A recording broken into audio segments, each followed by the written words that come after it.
The crystal glass catches the light like a prism of blood. It sits on imported Italian marble, untouched, while conversations die around it like candle flames in a draft. The restaurant is called Wangium, golden, and everything here costs more than honesty. The chandelier from Prague, the beef from Hokkaido, the silence from Seoul's most dangerous men. Kim Jae-sung doesn't look at the glass. He sits with the stillness of a knife waiting to be drawn. 42 years old. Charcoal suit that costs someone's yearly salary. Hands folded on the table like he's praying, but men like him stopped believing in God the moment they became one. The waitress who poured the drink is 23 and trembling. Her name is Lee Min-ji, and 60 seconds ago her fingers brushed his wrist as she set down the glass. Not an accident. Not flirtation. A folded piece of paper, no bigger than a fortune from a cookie, pressed into his palm with the desperation of a drowning woman passing her last breath to someone who might remember her name. Jae-sung didn't flinch. He unfolded it below the table between his knees, where the 8 men dining with him couldn't see. The handwriting was childlike, hurried, the pen pressed so hard it nearly tore through. Someone threatened me to spike your drink. 7 words. 7 words that turned the restaurant into a chessboard, every person a piece he now had to evaluate for loyalty or lies. His second-in-command, Park Do-hyun, sits to his left, laughing at something the accountant said. His driver, Sung-min, stands near the exit, arms crossed, scanning faces. The head of his Busan operations is cutting his steak with surgical precision. The lawyer is checking his phone. The enforcer is drinking whiskey like water. One of them wants him dead. Or all of them do. Jae-sung lifts his eyes slowly, the way wolves track movement in tall grass. He sees Min-ji retreating toward the kitchen, her shoulders hunched like she's expecting a bullet between them. She glances back once, just once, and the terror in her eyes is so pure it could shatter glass. He doesn't touch the drink. Instead, he reaches for the water beside it, takes a slow sip, and says to no one in particular, "I'm not very thirsty tonight." Do-hyun pauses mid-laugh. "You feeling alright, Hyungnim?" Jae-sung smiles. It's the kind of smile that makes men confess to crimes they didn't commit. "Never better," he says. But beneath the table, his thumb is rubbing the edge of that note like a prayer bead, and his mind is already 3 moves ahead, calculating who lives, who dies, and how many bodies it will take to find the truth. Because in his world, mercy is a language no one speaks. And betrayal? Betrayal is the only thing that never gets lost in translation. Welcome to Forbidden Empire, where power is tested, loyalty is rare, and betrayal always has a price. What you're about to witness is a game played in whispers and blood, where one note changes everything, and silence is the deadliest weapon of all. Kim Jae-sung built his empire the way Rome was built, on the bones of those who underestimated him. 20 years ago he was a debt collector in Gangnam, breaking fingers for men who couldn't count past their own greed. 15 years ago he owned the men who'd employed him. 10 years ago politicians whispered his name in rooms without windows. Now at 42 he controls shipping routes through Busan, real estate developments that reshape skylines, and enough law enforcement to ensure the law bends before it breaks. But empires don't sleep. They hunger. And tonight, sitting in Wangium with his inner circle, Jae-sung feels the very specific hunger of something hunting him. Wangium is a temple disguised as a restaurant. Located in Cheongdam-dong, where old money and new blood shake hands over wagyu and secrets, it exists for people who need privacy more than they need menus. The chef has a Michelin star. The waitstaff have NDAs. The security cameras are cosmetic. The real ones are hidden in the ceiling molding, feeding directly to a basement server room monitored by men who used to work for the National Intelligence Service. The reservation list reads like a criminal case file. CEOs indicted for embezzlement, politicians caught in scandals that evaporated overnight, chaebols whose family trees are really organizational charts for money laundering. Jae-sung dines here every 3rd Thursday. Same table. Same time. Same ritual. Which means tonight's poison wasn't opportunistic. It was scheduled. 8 men sit with Jae-sung tonight, and he knows each of them the way a surgeon knows anatomy, where to cut, where to cauterize, where to let bleed. Park Do-hyun, his second-in-command. 38, sharp jaw, sharper instincts. They grew up 3 blocks apart in 81, back when survival was a coin flip and loyalty was the only currency that mattered. Do-hyun has killed for him. Bled for him. Stood beside him when entire gangs came to carve them both into warnings. If there's anyone Jae-sung trusts, it's him. But trust is just faith that hasn't been tested yet. Choi Sung-min, his driver and personal security. 41, former ROK Army Special Forces, built like he was carved from a mountain that got tired of being climbed. Sungmin doesn't speak much. Doesn't need to. His presence is a full sentence. He's been with Jae-sung for 6 years, ever since he saved him from an assassination attempt in a parking garage in Gangnam.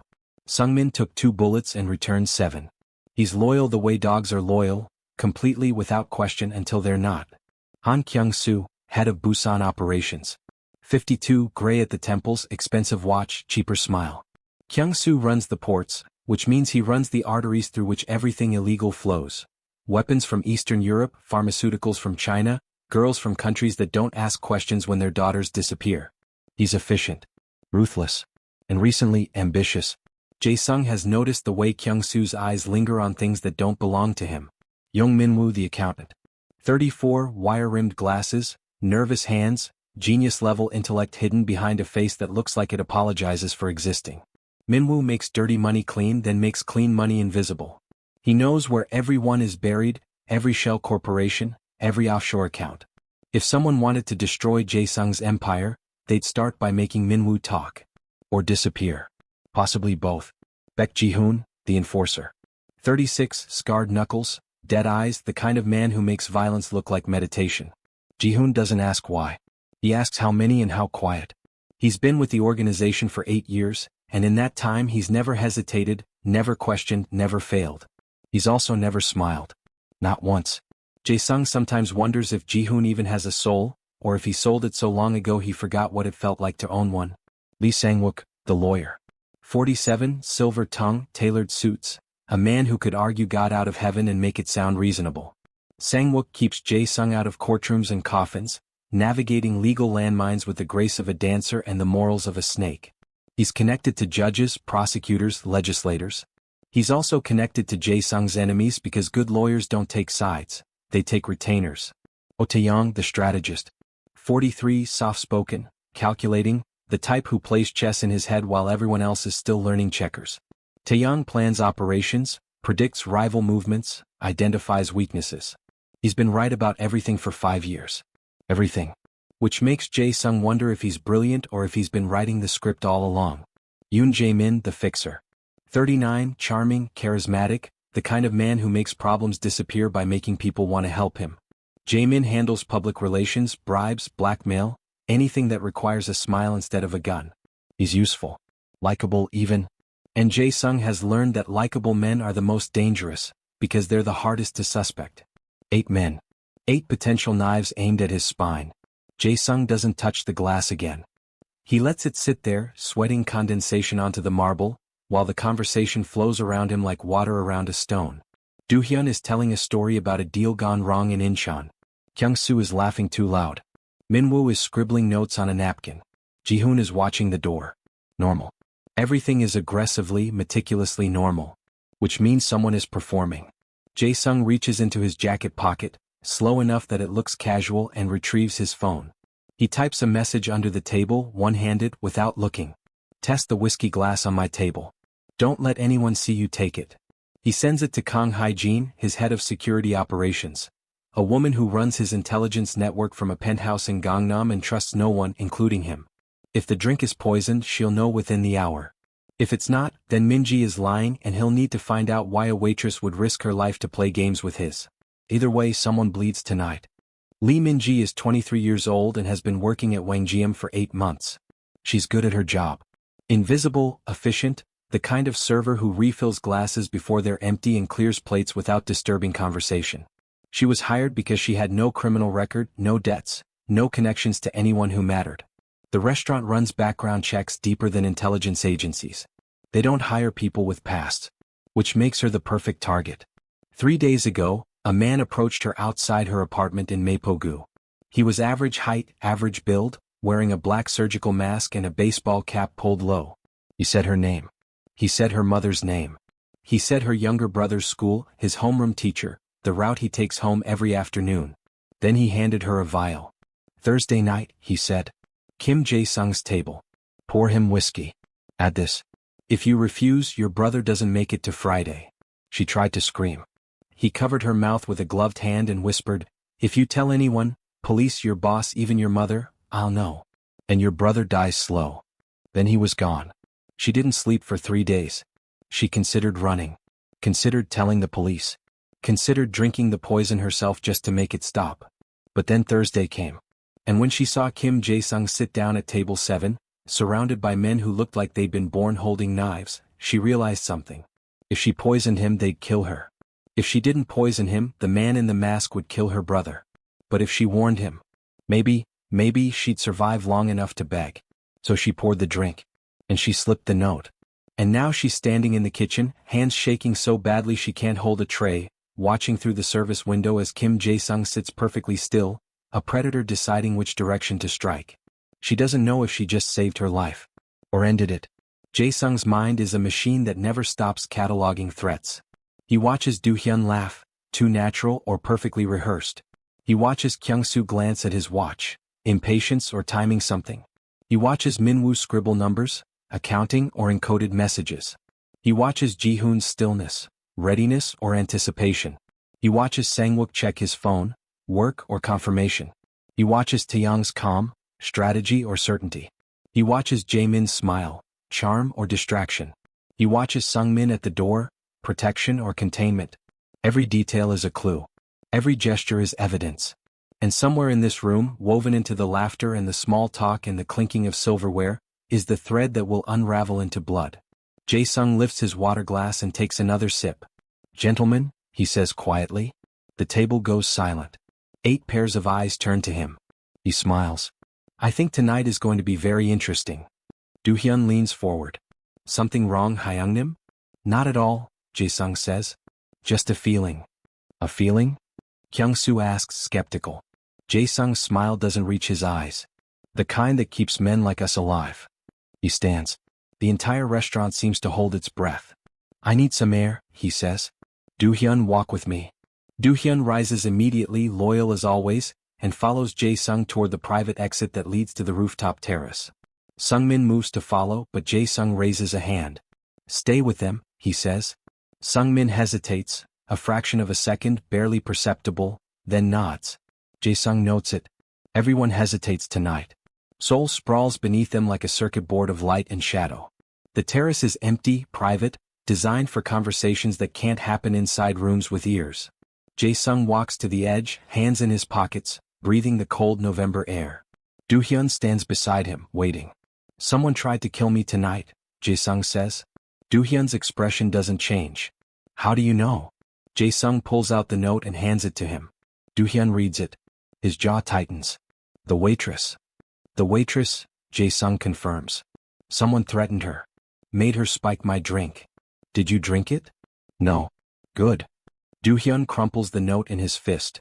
"I'll find out who." "I already am," Jae-sung says. He turns to face his oldest friend, his brother in everything but blood, and asks the question that's been burning in his chest since the moment he unfolded that paper. "Is it you?" Do-hyun stares at him. For 5 seconds neither man moves. Then Do-hyun laughs, sharp, bitter, disbelieving. "If I wanted you dead, Hyungnim," he says quietly, "I wouldn't use poison. I'd use a bullet. And I'd do it myself." Jae-sung studies his face, searching for the lie, searching for the truth, finding only the man he's known for 20 years. He nods slowly. "Good," he says. "Because if it is you, Do-hyun, I'll make sure you die knowing I loved you first." Do-hyun doesn't look away. I'd expect nothing less. They stand in silence, 2 wolves on a rooftop, surrounded by a city that devours the weak and crowns the ruthless. And somewhere below them, in a kitchen that smells like garlic and fear, Lee Min-ji is praying to God she stopped believing in years ago. Praying that the monster she warned is kinder than the monster who threatened her. Praying that mercy exists in places where only power matters. Praying she lives to see morning. The glass still sits on the table. Untouched. Waiting. When Jae-sung and Do-hyun return to the table, the conversation has continued without them. But the rhythms are wrong. Kyung-soo is talking about shipping schedules, but his cadence is too measured. Ji-hoon is nursing his whiskey, but his eyes track every movement in the room. Sang-wook has put his phone away entirely, unusual for a man who treats his device like a life support system. Taeyong is listening with the intensity of someone transcribing every word for later analysis. Jaemin is smiling, but the smile is painted on, theatrical. Minwoo has stopped taking notes. Everyone is pretending nothing has changed. Which means everyone knows something has. Jae-sung slides back into his chair with the same controlled grace he uses for everything. No rush, no hesitation, just the quiet confidence of a man who owns the ground beneath every conversation. "Apologies," he says. "Needed to clear my head." "Everything all right?" Sang-wook asks, lawyer smooth. "Perfect," Jae-sung replies. He glances at the whiskey glass. Still there. Still full. Still lethal. "You didn't finish your drink?" Kyung-soo observes. Jae-sung meets his eyes. "I rarely finish anything I start. I prefer to savor." It's a nothing statement, meaningless pleasantry, but in this room with these men, every word is a grenade with the pin half pulled. Kyung-soo smiles. Wise. Do-hyun sits down beside Jae-sung and the energy shifts, subtle, tectonic. Everyone at the table knows Do-hyun isn't just the second in command. He's the gatekeeper. The translator. The man who turns Jae-sung's silences into action and his questions into funerals. If Jae-sung is the king, Do-hyun is the executioner. And tonight, everyone feels the blade being sharpened. Jae-sung's phone vibrates in his pocket. He doesn't check it at the table. That would be disrespectful, and disrespect creates cracks, and cracks become fractures, and fractures collapse empires. Instead he waits. He finishes his water. He listens to Taeyong outline a new strategy for expanding into Daegu. He nods at appropriate intervals. He asks one question about logistics, another about timing. He plays the part of the engaged, thoughtful leader while his mind is 3 rooms and 5 steps ahead, orchestrating a silent symphony of surveillance and interrogation. After 20 minutes he stands again. "Gentlemen, I apologize, but I have an early morning. Enjoy the rest of the evening." No one protests. No one asks him to stay. They wouldn't dare. He leaves a thick envelope of cash on the table, more than enough to cover the bill and the discretion, and walks toward the exit. Sungmin falls into step beside him, silent and solid. Do-hyun follows 3 paces behind, scanning the room one last time before they disappear through the door. Outside, the night air is sharp enough to cut. A black Mercedes sedan waits at the curb, engine purring. Sungmin opens the rear door. Jae-sung slides in. Do-hyun takes the front passenger seat. The door closes with the soft, final sound of a vault locking. Only then does Jae-sung check his phone. 2 messages from hygiene. Drink confirmed poisoned. Cyanide derivative. Lethal in minutes. Waitress clean. No priors, no debts, no connections. Someone used her. Jae-sung reads the messages twice. Then deletes them. "Hygiene," he says into the silence. "Now." Sungmin drives. They don't go home. Hygiene operates out of a penthouse in Gangnam that officially belongs to a pharmaceutical company registered in the Cayman Islands. The company doesn't exist. The penthouse does. It's all glass and steel and paranoia, walls reinforced to stop bullets, windows tinted to defeat long-range surveillance, servers humming in a locked room that requires fingerprint, retinal, and voice authentication to access. Hygiene built this fortress because in her line of work, the only thing more dangerous than enemies is being predictable. She's 39, sharp as a scalpel, beautiful in the way predators are beautiful, something mesmerizing and lethal about the angles of her face. She used to work for the NIS, back when she still believed governments were interested in justice. Then she learned what justice actually costs, who pays and who profits. Now she works for Jae-sung. She trusts no one. Not even him. Especially not him. When Jae-sung, Do-hyun, and Sungmin arrive, she's waiting in the main room, surrounded by monitors displaying surveillance footage from Wangjiam. Every angle, every entrance, every face that walked through the door tonight. She doesn't greet them. She just points at a screen. "Your waitress," she says. Lee Min-ji. 23. Lives in Mapogu. Mother's a hairdresser. Father died 7 years ago, liver failure. Younger brother, 14, attends middle school in Hongdae. No criminal record. No debts. No boyfriends, no drama, no digital footprint beyond some Instagram photos of coffee and sunsets. She's boring. Boring people don't slip poison drinks, Do-hyun says. Exactly. Hygiene taps a key and the footage rewinds to 3 days ago, grainy, black and white, exterior camera from Minji's apartment building. A man in a surgical mask and baseball cap approaches her. The angle is bad, the lighting worse, but the body language is clear.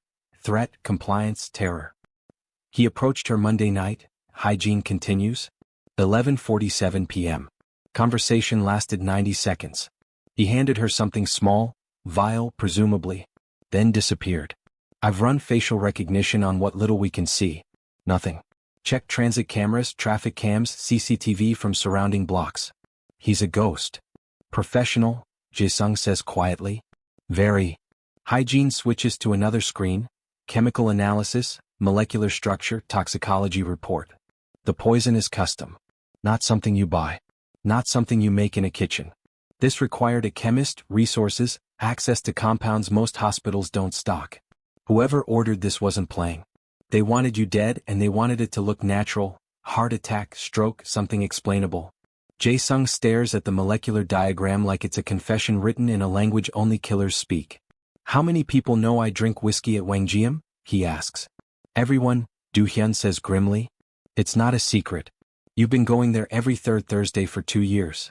Exactly, Jae-sung says. Which means this isn't opportunistic.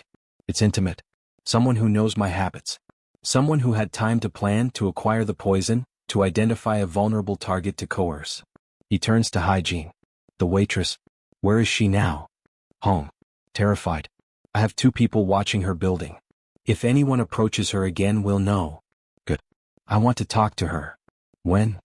Tonight. Hygiene hesitates, a rare crack in her armor. She's fragile, Jae-sung. If you push too hard. I'm not going to hurt her, Jae-sung says, and his voice carries the kind of certainty that ends arguments. She saved my life. I want to know why. And I want to know exactly what the man in the mask said to her. Hygiene nods slowly. I'll make the call. Minji is sitting on her apartment floor when her phone rings. She doesn't recognize the number. She almost doesn't answer. But fear has made her obedient in ways she hates, so she presses the green button and lifts the phone to her ear. Lee Minji, a woman's voice says. Come. Professional. Terrifying. My name is Kang Hygiene. I work for Kim Jae-sung. He would like to speak with you. Minji's breath catches. I don't. You're not in trouble, Hygiene says. He wants to thank you. But he also needs information. A car will arrive at your building in 10 minutes. You can refuse, but I don't recommend it. The man who threatened you is still out there, Minji. And right now, the safest place you can be is with us. The line goes dead. Minji sits in the dark, shaking. She thinks about her brother, asleep in the next room. She thinks about the man in the mask, his gloved hand over her mouth, his whisper like broken glass against her ear. She thinks about Kim Jae-sung's face when he read her note. No fear, no panic, just the cold, efficient calculation of someone deciding how to survive. 10 minutes later, she's standing outside her building when a black sedan pulls up. The door opens. She gets in. They bring her to the penthouse. She expects a basement. Chains. Men with knives and questions that don't end until she stops breathing. Instead, she gets a glass of water and a chair that's more comfortable than anything she owns.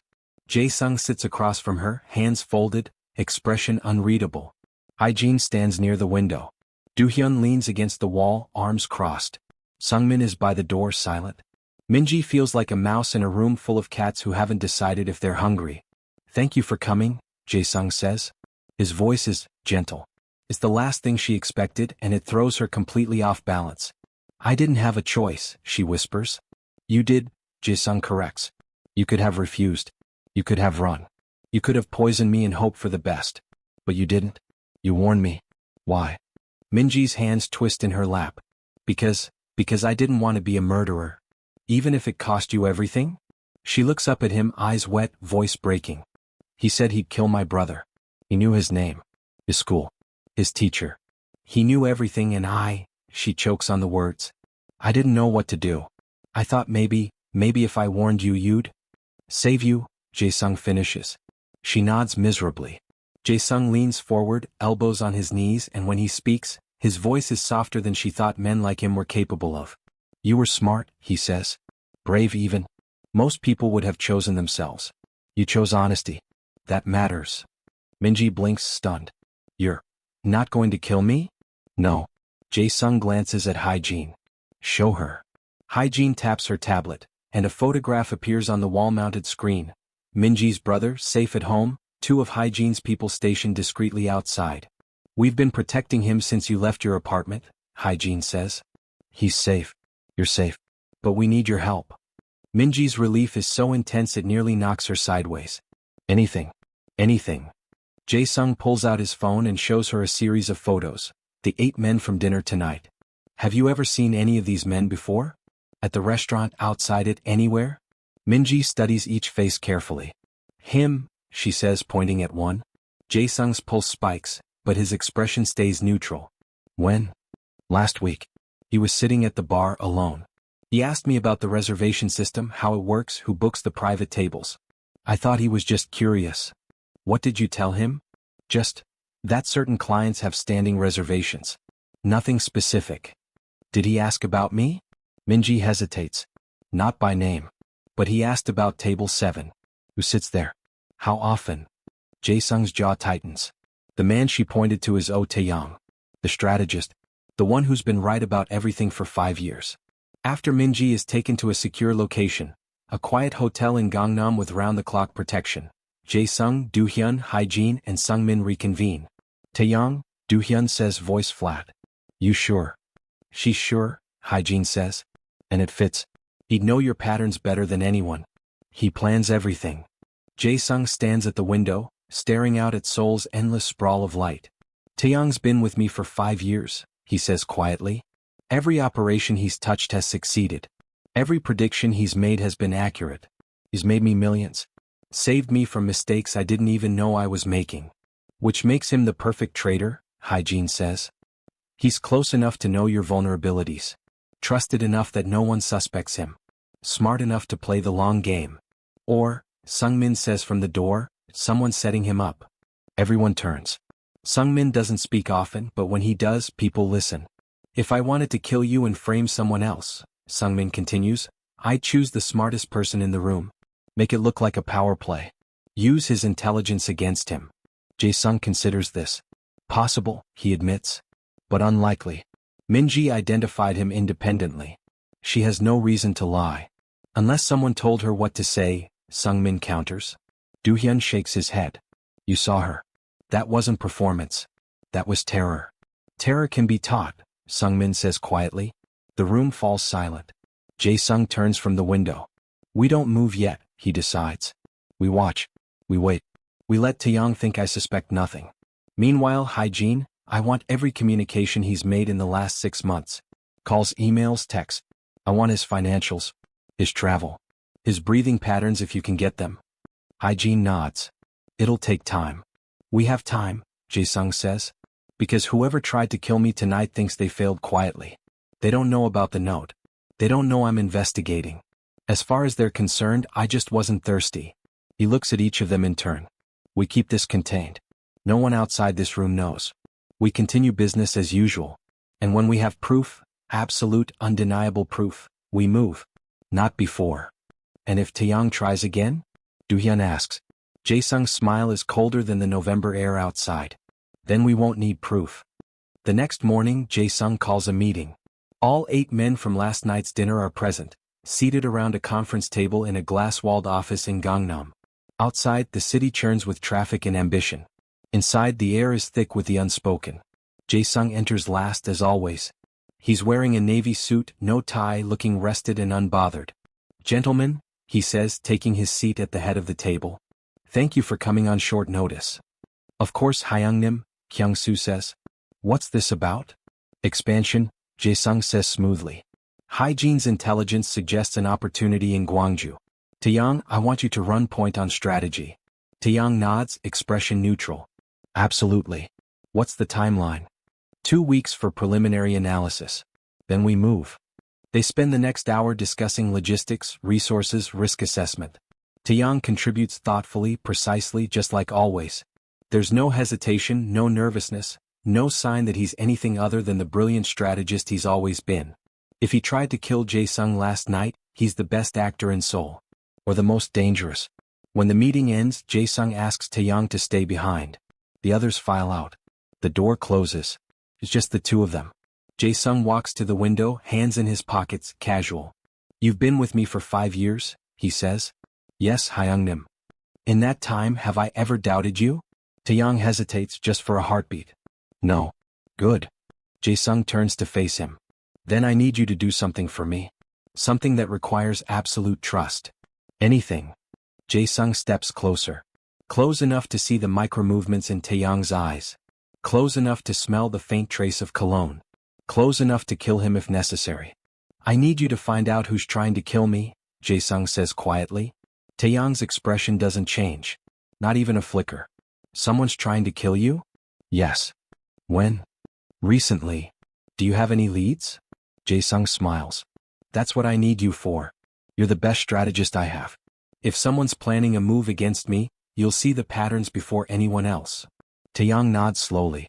I'll start immediately. Good. Jae-sung claps him on the shoulder, a gesture of trust, camaraderie, brotherhood. His hand lingers just a moment too long. I'm counting on you, Jae-sung says. Taeyang meets his eyes. You can. They shake hands. And as Taeyang walks out of the office, Jae-sung watches him go, cataloging every detail. The way he walks, the way he breathes, the way he doesn't look back. Because guilty men always look back. And innocent men do too. The trick is knowing which one you're dealing with before they put a knife in your spine. For the next 72 hours, Hygiene's team watches Taeyang like he's the only star in a dark sky. They track his phone, his computer, his car, his coffee orders. They photograph everyone he meets.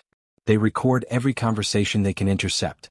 They build a map of his life so detailed it would make the NIS jealous. And they find nothing. No suspicious calls. No unexplained meetings. No financial irregularities. No contact with anyone who'd have access to custom-made cyanide derivatives. Taeyang goes to work. He goes home. He goes to the gym. He orders takeout. He watches television. He's a model of boring, predictable routine. Either he's clean, Hygiene tells Jae-sung, or he's the most disciplined operative I've ever seen. Jae-sung sits in the penthouse, surrounded by monitors, staring at the life of a man who might have tried to murder him.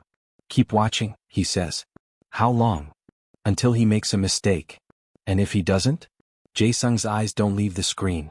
Everyone makes mistakes, he says quietly. It's just a matter of time. But Taeyang isn't the only possibility. Jae-sung knows this. So while Hygiene's team watches Taeyang, Jae-sung watches everyone else. Kyung-soo, the Busan operations head, has been pushing for more autonomy, more control over the ports. He's ambitious, hungry. And recently he's been meeting with people Jae-sung doesn't recognize. Hygiene's people are looking into it. Sang-wook, the lawyer, has connections to rival organizations. It's part of the job, but lately those connections have been getting warmer, more frequent. Jae-sung wonders if Sang-wook is playing multiple sides the way lawyers do, or if he's chosen a side that isn't his. Ji-hoon, the enforcer, is loyal to a fault, but faults can be exploited. He's killed dozens of people for Jae-sung. What if someone offered him something better? What if someone convinced him that Jae-sung was weak, disposable? Minwoo, the accountant, knows where all the money is. If someone wanted to take over the empire, they'd need someone like Minwoo. And Minwoo is smart enough to see the value in switching allegiances if the price is right. Jae-min, the fixer, is charming, likable, and absolutely ruthless beneath the smile. He makes problems disappear. What if Jae-sung became a problem? Sung-min, the driver, is closest to Jae-sung physically. He'd be the easiest person to kill him. But Sung-min saved his life once. Would he end it now? Do-hyun, the brother, the second in command, the man Jae-sung has known for 20 years. If it's Do-hyun, then everything Jae-sung believes about loyalty is a lie. And that might be the most dangerous truth of all. Every name is a question mark. Every face is a potential betrayal. And Jae-sung knows that somewhere in this web of suspicion, one thread leads to the truth. He just has to pull the right one. Before someone pulls his. Somewhere in Seoul, a man in a surgical mask sits in a dark room. He checks his phone. No messages. He smiles. Because silence in his world means success. It means Kim Jae-sung drank the whiskey. It means the king is dead. And kingdoms without kings are easy to conquer. He doesn't know yet that he's wrong. But he will. It happens on the fourth day. Taeyang makes a phone call. It's short, 37 seconds, and on the surface it's nothing. A conversation with someone listed in his contacts as uncle. They talk about meeting for dinner, about how long it's been, about family obligations and nostalgia. Normal. Boring. Except Hygiene Systems flag 3 things. 1. Taeyang doesn't have an uncle. Both his parents were only children. His entire family tree is documented, catalogued, cross-referenced. There is no uncle. 2. The number he's calling is a burner phone, activated 6 weeks ago, used exactly 4 times, always for under a minute.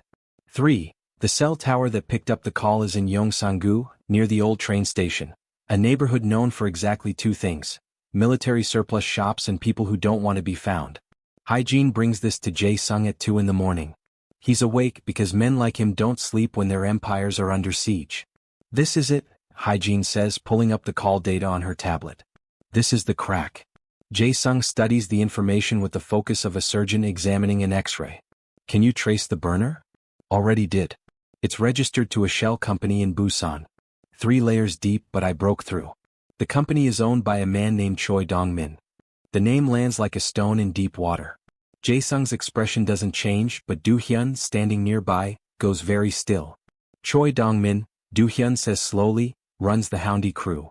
The Houndy crew is one of Jae-sung's primary rivals, a Busan-based syndicate that's been trying to claw its way into Seoul for years. They're brutal, ambitious, and recently flush with cash from an alliance with a Chinese triad out of Shenyang. If Taeyang is talking to Choi Dong-min, he's not strategizing. He's negotiating. Get me everything on Choi, Jae-sung says. Every call, every meeting, every transaction. I want to know what he had for breakfast 6 weeks ago. Hygiene nods and disappears into her server room. Jae-sung turns to Do-hyun. Taeyang's been selling us out, Do-hyun says, voice tight. Maybe, Jae-sung says. Or maybe he's being set up. You don't believe that? No, Jae-sung admits. But I need proof before I act. If I'm wrong, I lose one of my best people. If I'm right and I move too soon, whoever's behind this scatters and I'm back to square one. And if you wait too long? Jae-sung's eyes are dark, cold, certain. Then I die, he says simply. But I'd rather die knowing the truth than survive in ignorance. Over the next 48 hours, Hygiene unearths a conspiracy so intricate it's almost beautiful. 6 weeks ago, Taeyang made a trip to Busan. Officially, it was for a logistics meeting with Kyung-soo. Unofficially, he spent 3 hours in a warehouse on the waterfront, a warehouse owned by a subsidiary of Choi Dong-min's operation. 4 weeks ago, a deposit of 50 million Korean wons appeared in an offshore account linked to a trust in Taeyang's mother's name. The money came from a Macau casino known for laundering triad cash. 3 weeks ago, Taeyang had dinner with a chemist named Dr. Kim Jae-sung, a man who was fired from a pharmaceutical company for selling controlled substances to private buyers. Dr. Lim specializes in custom compounds. Poisons specifically. 2 weeks ago, Taeyang purchased a burner phone. 1 week ago, he made contact with Lee Min-ji's building. Not directly. But a car registered to one of his shell companies was parked outside her apartment for 40 minutes the night before she was approached by the man in the mask. The timeline is damning. The evidence is overwhelming. And yet, Jae-sung still hesitates. Why? Do-hyun asks, frustrated. We have everything. He's guilty. He tried to kill you. I know, Jae-sung says. But I need to understand why. Does it matter? Yes. Jae-sung's voice is quiet, almost sad. Because betrayal isn't random. It's calculated. And if I don't understand what drove him, I won't see the next one coming. He stands from his desk, walks to the window, watches the city breathe. Taeyang's smart, he says. Too smart to do this for money alone. Choi Dong-min is dangerous, but he's not stronger than me. So why would Taeyang bet on him? Maybe Choi promised him something you couldn't, Hygiene suggests. Like what? Control, she says. Taeyang's been your strategist for 5 years. He's brilliant, but he's never in charge. Maybe he got tired of being the mind behind the throne. Maybe he wanted the throne. Jae-sung considers this. If Taeyang is ambitious, he'd have to be to survive in this world. But ambition without power is just frustration. And frustration given enough time becomes rage. Set up a meeting, Jae-sung says finally. Just me and Taeyang. Somewhere private. Are you sure? Do-hyun asks. If he knows you're on to him? He doesn't, Jae-sung interrupts. Because I'm going to make him believe I trust him completely. Jae-sung calls Taeyang personally. I need your advice, he says, voice warm, confiding. Something sensitive. Can we meet? Of course, Hyungnim, Taeyang replies. When? Tonight. My office. Just us. There's a pause, brief, barely perceptible. I'll be there, Taeyang says. The call ends. Hygiene, listening on the other line, looks at Jae-sung. He's going to run, she says. No, Jae-sung says. He's going to come. Because if he runs, he confirms his guilt. If he comes, he still has a chance to play innocent. And if he tries to kill you during the meeting? Jae-sung's smile is sharp enough to draw blood. Then we won't need a trial.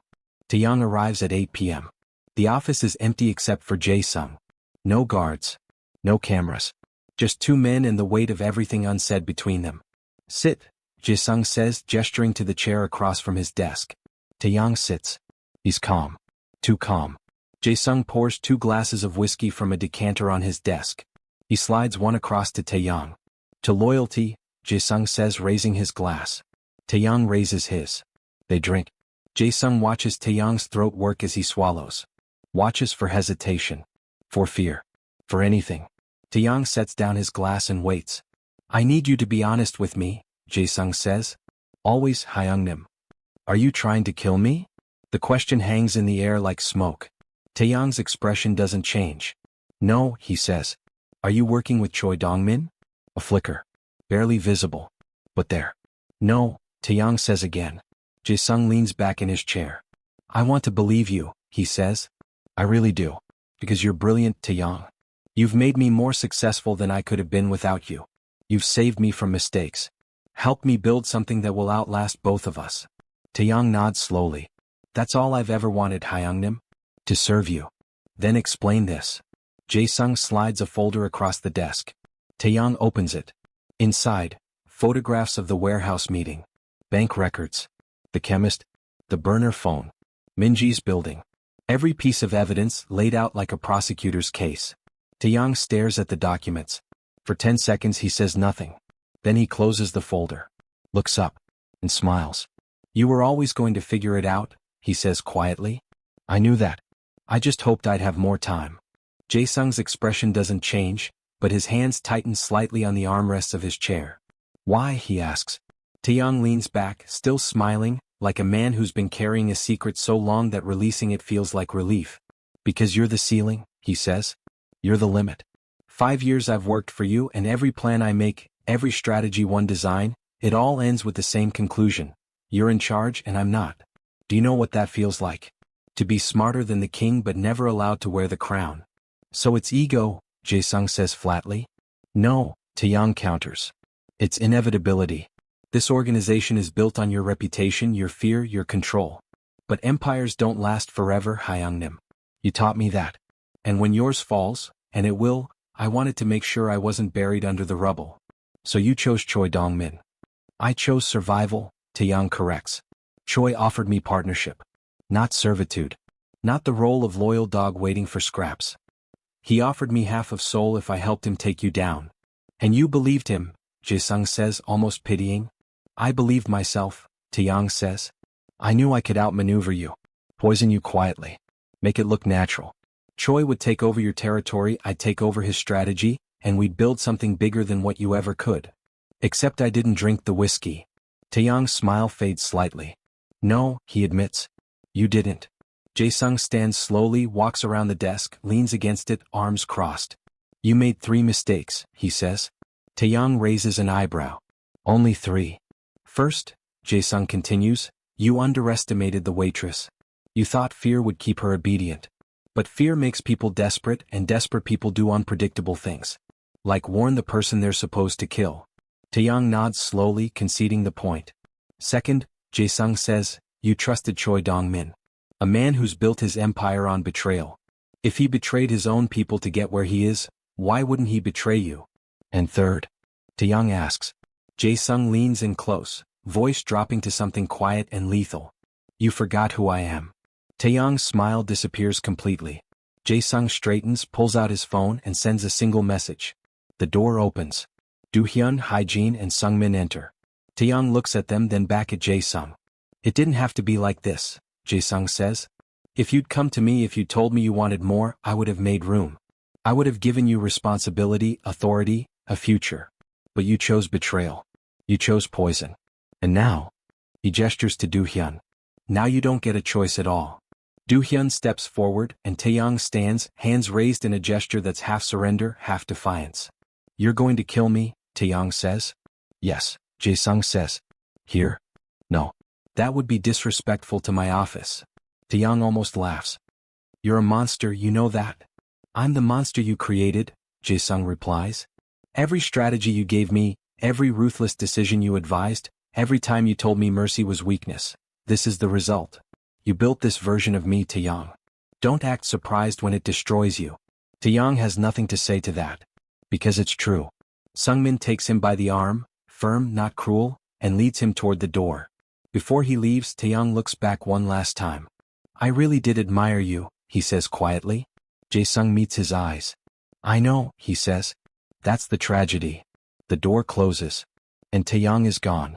But Jae-sung isn't finished. He turns to Hyejin. Choi Dongmin. Where is he now? Busan, Hyejin says. Warehouse district. He's been holed up there since the poisoning attempt failed. Probably waiting to hear from Taeyang. Good. Jae-sung looks at Do-hyun. Send word to Kyung-soo. I want Choi's operation dismantled. Tonight. Every warehouse, every account, every soldier he has. I want it erased. You want him alive? Do-hyun asks. No, Jae-sung says. I want him to disappear. Completely. So thoroughly that even rumors forget his name. Do-hyun nods and makes the call. Hyejin steps closer. What about the chemist? Dr. Lim? Jae-sung considers this. Leave him, he says. But make sure he knows what happens to people who sell poison to my enemies. Fear is a better deterrent than death. Hyejin smiles. I'll make sure he understands. Later that night, alone in his office, Jae-sung thinks about the waitress. Lee Min-ji. 23 years old. Terrified. Brave. Honest. She saved his life, not because she owed him, but because she couldn't live with herself if she didn't. That kind of integrity is rare. Dangerous even. Because people with integrity don't bend, and things that don't bend eventually break. He calls Hyejin. The waitress, he says. What's her situation? Still at the hotel. Still under protection. Still scared. She's safe. Completely. Her brother too. Jae-sung is quiet for a moment. Give her money, he says finally. Enough to leave Seoul if she wants. Enough to start over somewhere clean. How much? 100 million Korean wons. Hyejin whistles softly. That's generous. She earned it, Jae-sung says. And Hyejin. Yes. Make sure she knows she's free. No strings. No obligations. She doesn't owe me anything. Understood. The call ends. Jae-sung sits in the dark, surrounded by the empire he's built on blood and silence. And he wonders, not for the first time, if men like him are capable of kindness. Or if kindness is just another strategy. Another move on the board. Another way to survive. In a basement in Gangnam, Taeyang sits in a chair. He's not bound. Doesn't need to be. He knows what's coming. Do-hyun stands in front of him, silent. Any last words? Do-hyun asks. Taeyang thinks for a moment. Then he says, Tell him I'm sorry I wasn't better. Do-hyun nods. He already knows. The shot is quick. Professional. Respectful even. Because in this world, traitors get mercy. Just not survival. News travels fast in the underworld. By dawn, every organization in Seoul knows 3 things. 1. Oh, Taeyang is dead. 2. Choi Dongmin's Busan operation has been reduced to ash in memory. 3. Kim Jae-sung is not a man to be tested. The message is clear, brutal, and perfectly calculated. Betrayal has a price, and that price is annihilation. Jae-sung doesn't make a public statement. He doesn't need to. The bodies speak for him. In Busan, the waterfront district smolders. 7 warehouses burned to nothing. 32 soldiers arrested or disappeared. 4 billion Korean wons in assets seized or destroyed. And Choi Dongmin? Gone. Not dead, worse. Erased. His name removed from every document, every ledger, every whispered conversation in back rooms where power is negotiated. It's as if he never existed. And in a world where reputation is currency, that's a fate worse than execution. Kyung-soo oversees the cleanup personally, and when he reports back to Jae-sung, his voice carries a note of something that might be respect. Or fear. It's done, Hyangnim, Kyung-soo says over the phone. Busan is yours again. It was always mine, Jae-sung replies. Some people just forgot. There's a pause. And me? Kyung-soo asks carefully. Am I under suspicion? Jae-sung lets the silence stretch, deliberate and sharp. Should you be? No, Hyangnim. I serve you. Only you. Good, Jae-sung says. Because Taeyang thought he was smarter than loyalty. He thought strategy could replace trust. But empires aren't built on intelligence, Kyung-soo. They're built on fear and faith. And right now, everyone's afraid. Make sure they also believe. I will. The call ends. Kyung-soo stares at his phone for a long moment, then pours himself a drink and reminds himself why he chose to serve Kim Jae-sung instead of challenge him. Because men who challenge him don't get second chances. They get funerals. The remaining members of Jae-sung's inner circle react in different ways to Taeyang's death. Do-hyun buries his feelings the way soldiers bury trauma. Deep, silent, efficient. He was the one who pulled the trigger and he'll carry that weight forever. Not because Taeyong didn't deserve it, but because every death adds another stone to the wall Do-hyun has built around whatever humanity he has left. Late one night, he sits alone in his apartment, bottle of soju half empty, and texts Jae-sung. Was there another way? Jae-sung's reply comes immediately. No. Do-hyun deletes the conversation and finishes the bottle. Hae-jin sees Taeyong's betrayal as a professional failure on her part. She should have caught him sooner. Should have seen the pattern. She spends 72 hours reviewing every piece of intelligence, every missed signal, every moment where she could have acted faster. When Jae-sung finally calls her, she expects criticism. Instead he says, "You did well." "I missed him for 6 weeks," she counters. "But you caught him before he succeeded," Jae-sung replies. "That's all that matters." Hae-jin is silent for a moment. "He was good," she admits. "Better than most.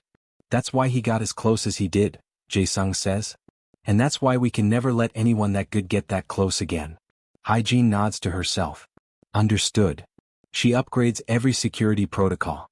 Doubles her surveillance teams. Implements new vetting procedures that would make intelligence agencies jealous. Because if one Taeyong slipped through, there could be others.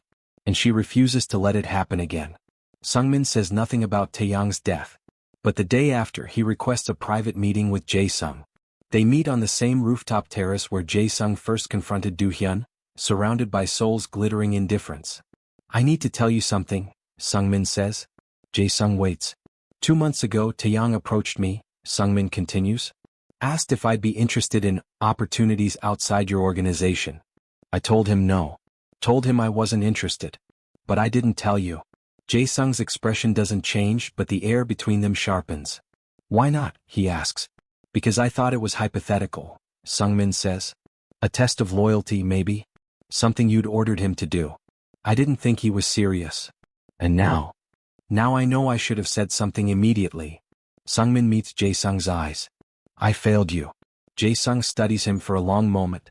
Then he says, "You're still here." "Yes." "You told me now." "Yes." "That's enough." Sungmin exhales, something tight in his chest loosening. "Thank you, Hyungnim." "Don't thank me," Jae-sung says. "Just don't make me regret trusting you." Sungmin nods once, sharp and final. "You won't." The others, Sangwook, Jihoon, Minwoo, Jaemin, react with the expected mix of shock, fear, and performative loyalty. Sangwook sends a message expressing his horror at the betrayal and his unwavering commitment to Jae-sung's leadership. Jihoon says nothing but starts working longer hours as if volume of violence can prove devotion. Minwoo audits every financial record twice, terrified that some transaction might implicate him by proximity. Jaemin shows up at Jae-sung's office with expensive whiskey and reassurances that feel just slightly too rehearsed. Jae-sung accepts their gestures with the same calm neutrality he applies to everything. Because he knows that fear is temporary. Loyalty must be maintained. And the moment his people stop being afraid is the moment they start plotting. But there's one loose thread that still bothers Jae-sung. The man in the surgical mask. The one who approached Minji. The one who handed her the poison. Taeyong is dead and Choi is erased, but the masked man is still out there. Jae-sung summons Hae-jin. "The man who threatened the waitress," he says. "Find him." "I've been trying," Hae-jin says. "He's a ghost. Professional. Probably freelance." "Then find out who hires freelancers in Seoul," Jae-sung says. "Someone knows him. Someone employed him. And I want to know who." Hae-jin nods. "It'll take time." "Take as much as you need," Jae-sung says. "But find him. Because loose threads unravel empires." And Jae-sung didn't survive this long by leaving anything unfinished. A week after Taeyong's death, Jae-sung asks to meet Lee Minji one last time. She's still in the hotel, still under protection, still processing the fact that she's alive. When Hae-jin tells her Jae-sung wants to see her, Minji's first instinct is fear. But Hae-jin reassures her. He just wants to say goodbye. Minji doesn't believe that men like Kim Jae-sung say goodbye. But she goes anyway.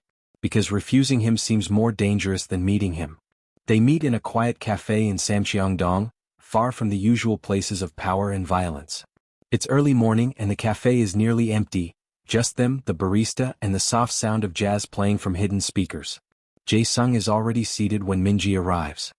He stands when he sees her, a gesture of respect that surprises her. "Thank you for coming," he says. She sits across from him, hands folded in her lap, nervous. "I didn't think I had a choice," she admits. "You always have a choice," Jae-sung says gently. "That's what I wanted to tell you." He slides an envelope across the table. Minji stares at it like it might explode. "What is this?" "Your future," Jae-sung says. "Inside is 100 million Korean wons and documents for a new identity if you want one. New name, new background, clean records. You can stay in Seoul or you can leave. Start over somewhere no one knows you. No one will bother you. No one will follow you. You're free." Minji's hands shake as she picks up the envelope. "I don't understand," she whispers. "Why?" "Because you saved my life," Jae-sung says simply. "And because you did it when it would have been easier to let me die. I was terrified." "I know. That's what made it brave." Minji looks down at the envelope, overwhelmed. "I can really just leave?" "Yes." "And my brother?" "Protected," Jae-sung says. "For as long as you want. Or you can take him with you. Whatever you choose." Tears well up in Minji's eyes. "I don't know what to say." "You don't have to say anything," Jae-sung tells her. "Just live. That's all." She wipes her eyes, nodding. "I'll never forget this." "Good," Jae-sung says. "Because I need you to remember something." She looks up at him. "What you did," he continues, "warning me instead of staying silent, that took courage. And courage is rare. Don't lose it. Whatever life you build next, remember that you're capable of more than you think." Minji's voice is barely a whisper. "Are you a good person?" Jae-sung smiles, sad and honest. "No," he says. "But I try to be fair. And sometimes that's enough." He stands ready to leave. "Wait," Minji says suddenly. He pauses. "The man who threatened me," she says. Did you find him?" "Not yet," Jae-sung admits. "But I will." "What will you do when you do?" Jae-sung's expression hardens just slightly. "Make sure he never threatens anyone again." Minji nods slowly. "Good," she says. And for the first time since this nightmare began, she feels something close to safe. Jae-sung walks out of the cafe into the morning light. Sungmin is waiting by the car. "How'd it go?" Sungmin asks. "She'll be fine," Jae-sung says. "And us?" Jae-sung looks out at the city. His city built on blood and silence and choices that keep him awake at night. "We keep going," he says. "Because that's all men like him can do. Keep moving. Keep surviving. Keep building empires on the bones of people who underestimated them. Until the day someone smarter, faster, or luckier finally brings them down. But not today." In a small apartment in Busan, a man in a surgical mask watches the news. Reports of warehouse fires. Reports of missing persons. Reports of a criminal empire consolidating power. He turns off the television. Picks up his phone. Dials a number. It rings once. "He knows about me," the man says. A voice on the other end, calm and cold. "Then disappear." "What about payment?" "Consider it hazard compensation for staying alive." The line goes dead. The man sits in the dark. And begins planning his exit from a country that suddenly feels far too small. 3 weeks after Taeyong's execution, Jae-sung calls another meeting. Same conference room. Same glass walls overlooking the city. But the energy is different now. Sharper. Quieter. The kind of quiet that follows storms. Do-hyun, Kyung-soo, Sang-wook, Ji-hoon, Min-woo, Jae-min and Sungmin sit around the table. 7 men where there used to be 8. The empty chair is conspicuous. No one looks at it. Jae-sung enters last as always. But this time he doesn't sit at the head of the table. He stands. Taeyong's death was necessary, he begins without preamble. But it was also a lesson. Not just for him but for all of us. He looks at each man in turn. "We are not colleagues," Jae-sung continues. "We are not friends. We are parts of a machine, and machines only work when every part knows its function." Taeyong forgot his function. He thought he could be the engine instead of the gear. And machines don't tolerate that kind of confusion. The room is absolutely silent. "But," Jae-sung says, his voice softening slightly, "machines also need maintenance. They need care. They need to know that their function matters. So I'm making changes." He nods to Do-hyun, who distributes folders to everyone at the table. "Inside you'll find new responsibilities," Jae-sung explains. "New territories, new authority, new compensation. I'm expanding. And I need people I can trust to manage that expansion." Kyung-soo opens his folder first. His eyes widen slightly. "This is significant, Hyungnim." You've proven yourself, Jae-sung says. Busan is stable because of you. Now I'm giving you Incheon as well. Double the territory, double the resources. Don't make me regret it. I won't. Jae-sung turns to Sang-wook. You'll be handling legal for all new acquisitions. I'm bringing you in-house full-time. No more outside clients. Just us. Sang-wook hesitates. That's a lot of eggs in one basket, Hyungnim. It's also a lot of money in one account, Jae-sung counters. Your retainer triples. But you're mine. Exclusively. Sang-wook nods slowly. Understood. One by one, Jae-sung redistributes power. Ji-hoon gets oversight of security across all operations. Min-woo gets expanded financial authority and a team of analysts. Jae-min gets control of all public-facing operations, the clean businesses that make the dirty ones possible. And Do-hyun? You're my second, Jae-sung says. That doesn't change. But now you're also my voice. When I'm not in the room, you speak for me. Your word is my word. Your decisions are my decisions. Do-hyun's jaw tightens. It's a promotion. But it's also a target on his back. I'll earn it, he says quietly. You already have, Jae-sung replies. That night, alone in his penthouse, Jae-sung stands at the window and thinks about legacy. About what he's built. About what it cost. He thinks about Taeyong, brilliant, ambitious, dead. He thinks about Minji, terrified, brave, free. He thinks about the empire he's constructed from violence and silence, and he wonders what it will look like when he's gone. Will it stand? Or will it crumble the moment his hand leaves the controls? Do-hyun once asked him what he wanted his legacy to be. Jae-sung hadn't answered then. He's not sure he can answer now. Because men like him don't get legacies. They get warnings. Cautionary tales whispered in rooms where power is negotiated. Stories about what happens when ambition exceeds wisdom. About what happens when you build kingdoms on bones. He pours himself a drink, whiskey, because irony is one of the few luxuries he allows himself, and raises the glass to the empty room. To the ones who didn't make it, he says softly, and drinks. 4 days later, Hygiene calls. I found him, she says. Jae-sung is in a meeting, but he excuses himself immediately. Where? Daegu. Small apartment. He's been laying low, probably waiting for things to cool down before leaving the country. Is he alone? Yes. Good. I want him alive. There's a pause. Alive. Hygiene asks. Why? Because I want to know who else he's worked for, Jae-sung says. Taeyong's dead, but freelancers don't have loyalty. They have client lists. And I want to know who else thought they could hire someone to kill me. Understood.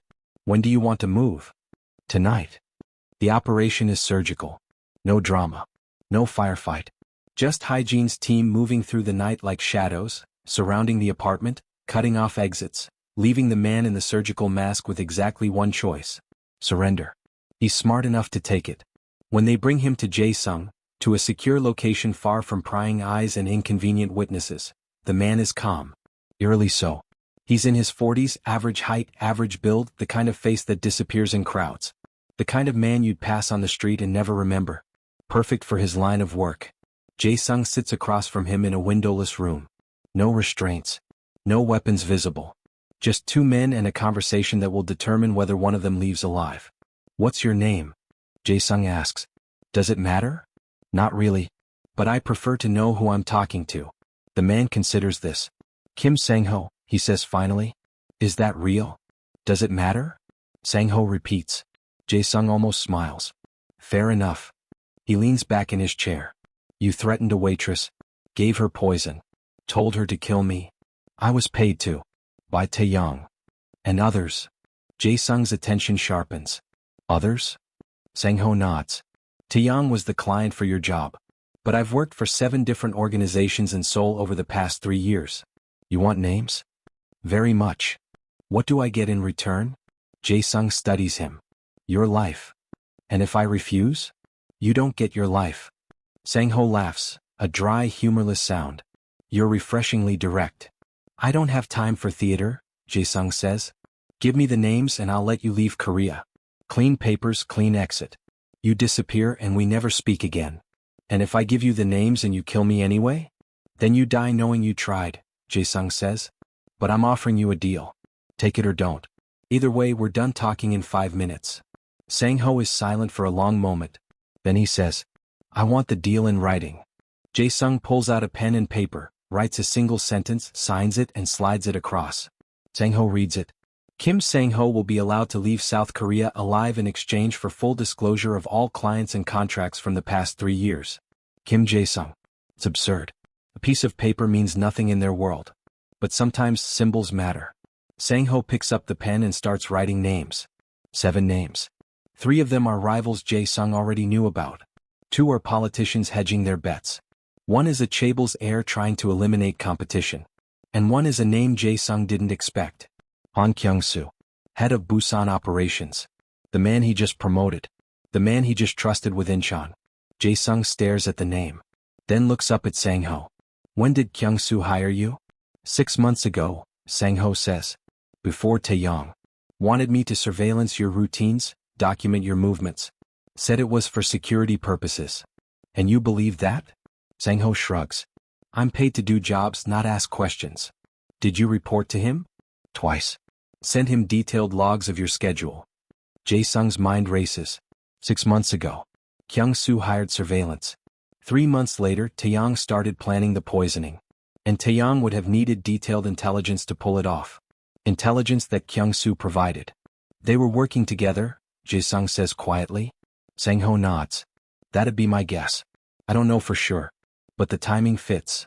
Jae-sung stands slowly. Walks to the door. Pauses. Thank you, he says. For what? For being honest. He opens the door. Hygiene is waiting outside. Give him clean papers, Jae-sung says. Put him on a flight to anywhere that isn't here. Make sure he gets there safely. Hygiene blinks, surprised. You're actually letting him go? I made a deal, Jae-sung says. Since when do deals matter? Jae-sung looks back at Sang-ho still sitting in the room. Since I realized that keeping my word is the only thing separating me from the people trying to kill me. He walks away. And Sang-ho for the first time in years exhales. Kyung-soo doesn't know he's been compromised. He's in Busan managing the expansion feeling confident. He's been promoted. Trusted. Given more power than he's ever had. He thinks he's won. Which is why when Do-hyun calls and asks him to come to Seoul for an urgent strategy meeting, Kyung-soo doesn't hesitate.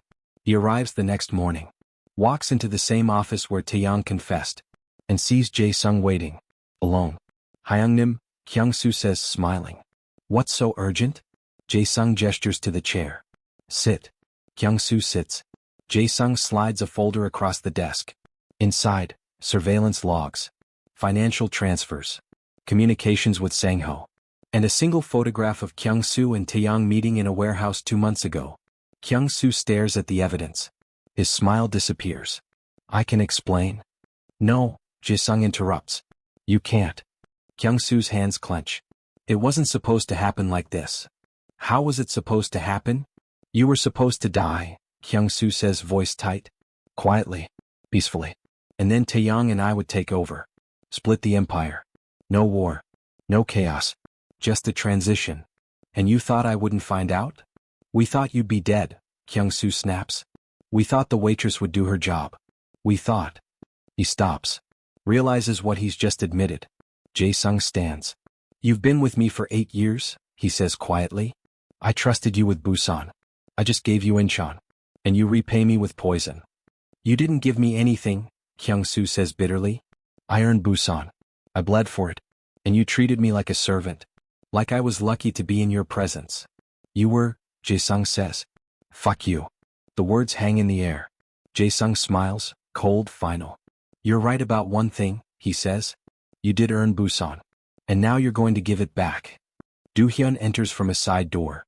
Kyung-soo stands, backing toward the exit, but Sung-min is already there. Blocking. Please, Kyung-soo says, panic rising. Please, Hyungnim, I'll disappear. You'll never hear from me again. Oh.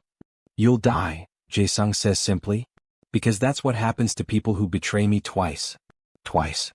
Once when you hired the surveillance. Again when you helped Taeyong plan my murder. Jae-sung steps closer. Did you really think I wouldn't find out? Did you think you were smarter than me? Kyung-soo has no answer. Because the truth is he did think he was smarter. He thought Jae-sung was aging. Slowing. Vulnerable. He thought wrong. Take him, Jae-sung says. And Kyung-soo is dragged from the room, screaming promises and threats and apologies that all sound the same. That night, Jae-sung sits alone. 2 traitors in 3 weeks. 2 men he trusted. 2 men he killed. Do-hyun enters without knocking. It's done, he says quietly. Jae-sung nods. Do you think there are more? Do-hyun asks. Always, Jae-sung says. There are always more. Then when does it end? Jae-sung looks at his oldest friend. It doesn't, he says. That's the point. Empires don't end. They just change hands. And when it's your turn to fall? Jae-sung pours 2 glasses of whiskey. Hands one to Do-hyun.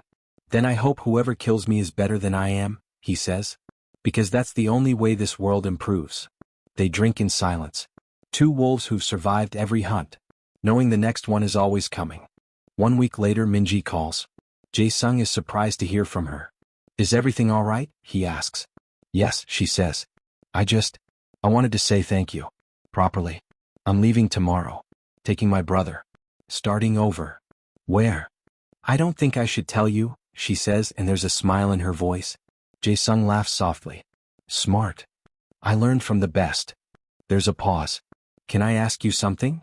Minji says. Of course. Do you regret it? The life you've built? Jae-sung is quiet for a long moment. Every day, he says finally. But regret doesn't change anything. It just makes the weight heavier. Then why keep carrying it?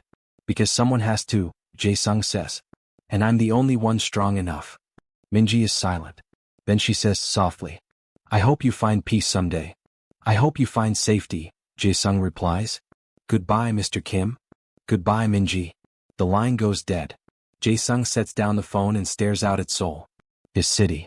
His empire. His prison.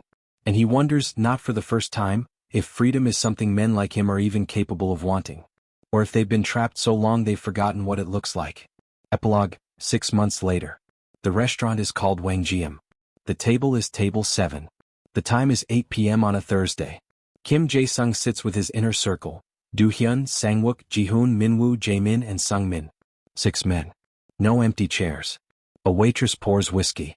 Young, efficient, invisible. Jae-sung takes the glass. Looks at it. And drinks. Because he's still here. Still breathing.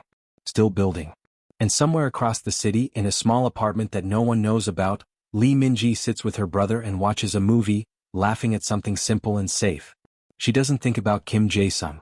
Doesn't think about poison. Doesn't think about the note that saved a life and ended 2 others. She just exists. Free. And in his empire of blood and silence, Jae-sung raises his glass one more time. To the ones who survive. To the ones who don't. To the thin line between them. And to the understanding that in this world loyalty is a luxury, betrayal is inevitable, and power is the only truth that never lies. Welcome to Forbidden Empire. Where every choice has a consequence. Every silence holds a secret. And survival is the only victory that matters. Thank you for staying until the end. Remember, in empires built on blood, trust is the most dangerous weapon. And mercy? Mercy is just another word for weakness. Unless it's not.